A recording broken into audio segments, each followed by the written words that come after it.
What would you do if someone you loved, somebody accomplished and widely respected, suddenly started acting erratically, then vanished, only to be found days later, discarded in a landfill? It's a peculiar question, but a tragic one that haunts the family and friends of John P. Wheeler III. And it's a question that has baffled investigators for over a decade. Welcome to Timorus, a podcast dedicated to chilling disappearances and horrific true crimes.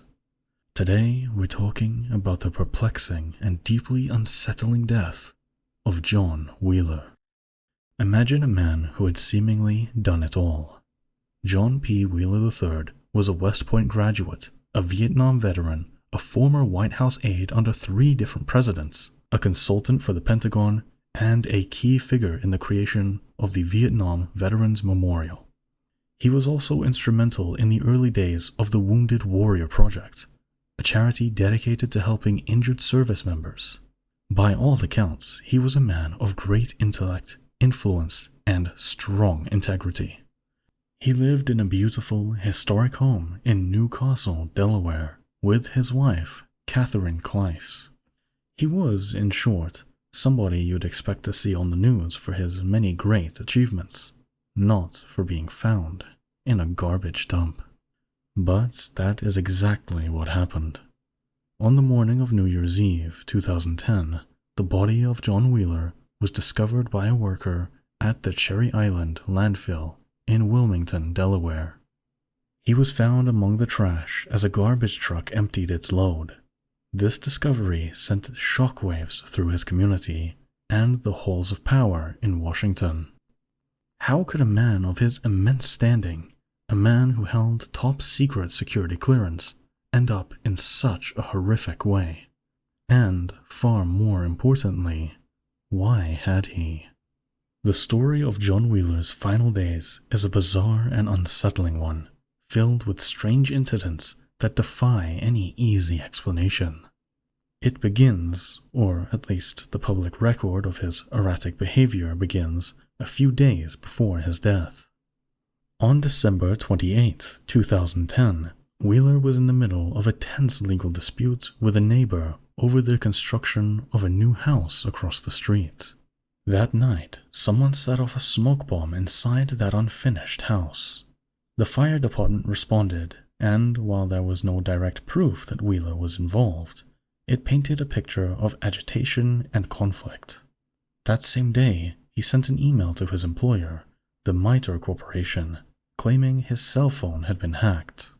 The next day, December 29th, things got even stranger.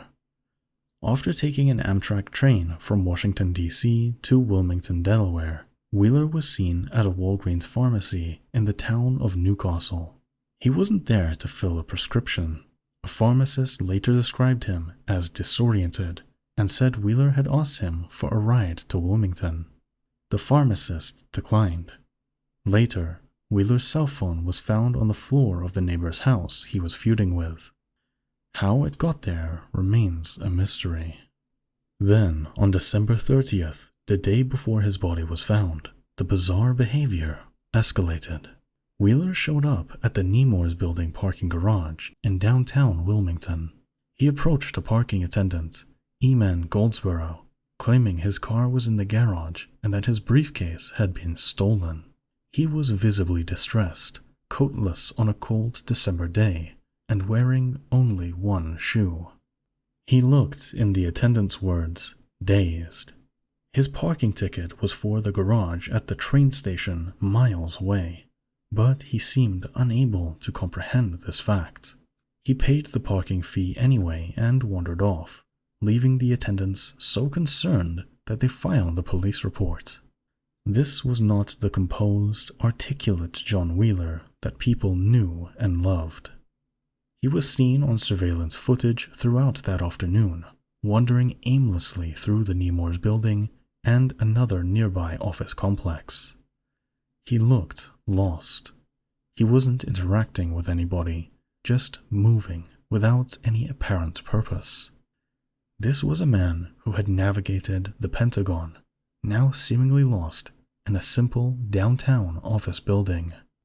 The last confirmed sighting of John Wheeler was around 8:30 p.m. on Thursday, December 30th. He was seen walking near the Timorus building, still looking confused and out of place. After that, he vanished completely. His wife, Catherine, had been out of town and trying to reach him. Repeatedly unable to make contact, she filed a missing persons report. The next morning, December 31st, a worker at the Cherry Island landfill made the gruesome discovery. The cause of death was determined to be blunt force trauma. The police immediately ruled it a homicide. But the question remained: how did John Wheeler get into the trash in the first place? The investigation immediately focused on tracing the path of the trash. The Cherry Island landfill receives waste from various collection points. Police quickly determined that Wheeler's body had arrived at the landfill in a garbage truck that had serviced commercial dumpsters in Newark, Delaware, a city about 15 miles away from Wilmington, where Wheeler was last seen. Specifically, the truck had serviced 10 different dumpsters on its route. The window was terrifyingly small.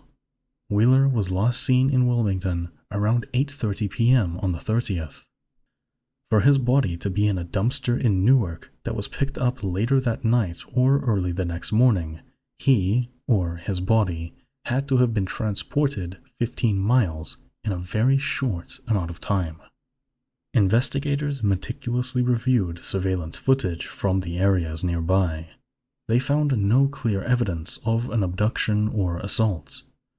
His car was located, parked at the Wilmington train station where he'd left it, but his briefcase and his cell phone were missing and have never been recovered. This immediately raised red flags. What was in that briefcase? Was John trying to contact someone? Or was someone trying to prevent him from doing just that? The toxicology report came back clean. There were no illegal drugs or alcohol in his system, which ruled out intoxication as a primary factor in his recent erratic behavior. This made his actions even more puzzling, though. If he wasn't under the influence, what was causing him to act so strangely? Was it a sudden onset of some form of mental illness? Or was something far more sinister at play? The police investigation at this point, despite its immense thoroughness, hit a brick wall. Without a suspect, a motive, or even a clear understanding of just how he ended up in that dumpster, John's death remained a chilling mystery. Believe it or not, despite various lines of inquiry opening across the years, no concrete leads have been discovered to this day.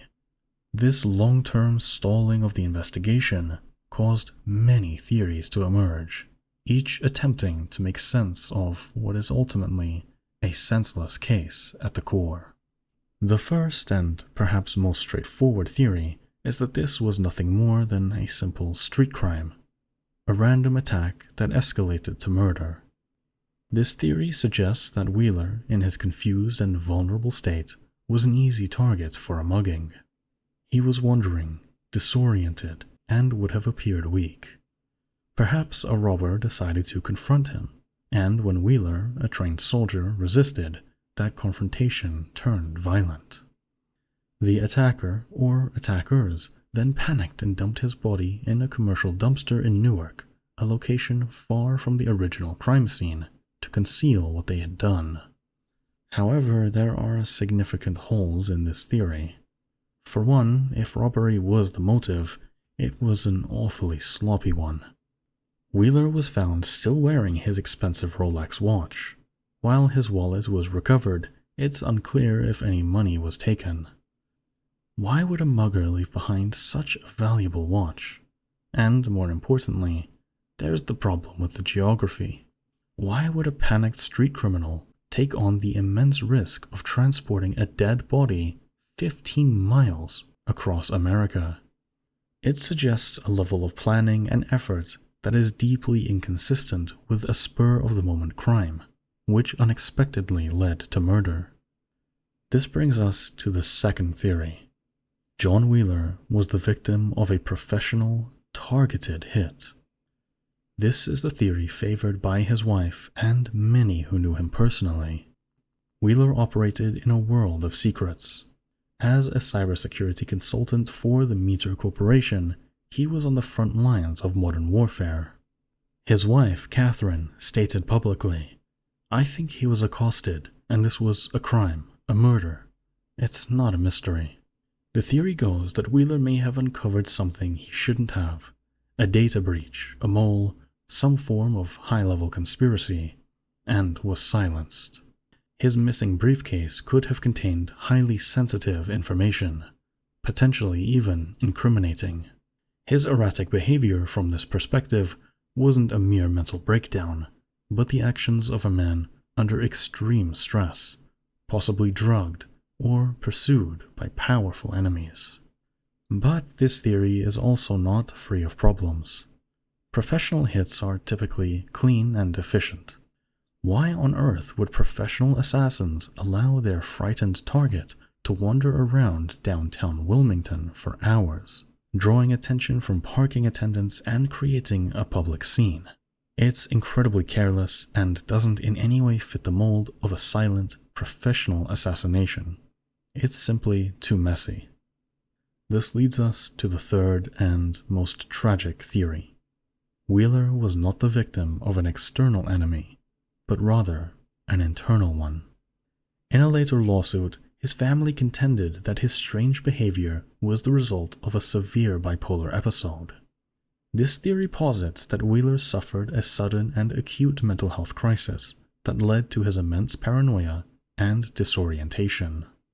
In this highly confused state, he somehow made his way from Wilmington to Newark. It's possible that, seeking shelter from the cold or a perceived threat, he climbed into one of the large commercial dumpsters to hide. His death by blunt force trauma would then have occurred when the garbage truck came and unknowingly crushed him in its compactor. This theory aligns very well with his documented behavior, and seems to make perfect sense, but it runs into one major roadblock: the immediate official ruling of homicide. The medical examiner believed that the injuries were the result of an assault before he ended up dead in the dumpster. It's difficult to reconcile a tragic accident with a homicide ruling, but it's also difficult to ignore the overwhelming evidence of a man who was, for whatever reason, very unwell in his final few days. The lack of a clear, definitive answer is exactly what makes John Wheeler's case so deeply unsettling. The police officially ruled it a homicide, but without a suspect or clear narrative of how he ended up in that dumpster, the case remains officially unsolved to this day. John's family has publicly expressed their frustration with the lack of progress and lingering questions around the investigation. They and many others believe to this day that he was murdered, and that somebody out there knows the truth. The fascinating but tragic mystery of John Wheeler's death serves as a chilling reminder that even those at the highest echelons of society are not immune to the darkest corners of human experience. A man who dedicated his life to public service, who helped shape national policy and memorialize veterans, met an end that was both brutal and deeply confusing. Was it a random act of violence? A targeted hit? A tragic accident born of a sudden mental collapse? Or something else entirely? Something we may never fully comprehend. His body was found, but the truth of how he got there and why remains buried beneath layers of unanswered questions, much like the trash that surrounded him in that landfill.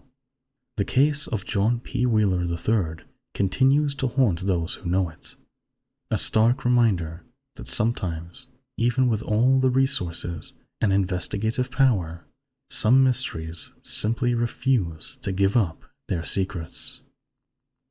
Thank you very much for listening to Timorus. If you have any suggestions or requests for cases you would like us to cover, Feel free to get in contact on our Spotify page or YouTube comments. Thank you again for watching. And remember, there are some things far more frightening than death.